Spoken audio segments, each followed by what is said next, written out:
قرآن مجید برہان رشید میں خالق کائنات جل جلالہ نے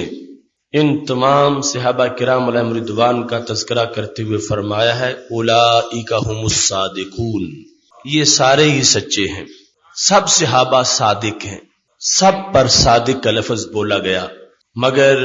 حضرت ابو بکر وہ ہیں جن کو صدیق کہا گیا۔ صادق سے صدیق بڑا مرتبہ ہے، اور اولئک هم الصادقون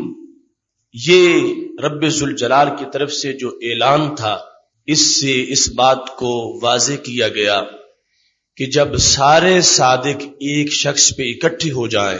تو اس شخص میں سارے صادقین کی صداقت اکٹھی ہو جاتی ہے۔ تو سید عالم نور مجسم شفیع معظم صلی اللہ علیہ وسلم کے وصال کے بعد سارے صادقین نے مل کر حضرت صدیق اکبر رضی اللہ تعالی عنہ کو اپنا قائد منتخب کیا اور اپنا لیڈر بنا لیا، اور اس بنیاد پہ بنایا کہ جب رسول اللہ صلی اللہ علیہ وسلم نے ان کو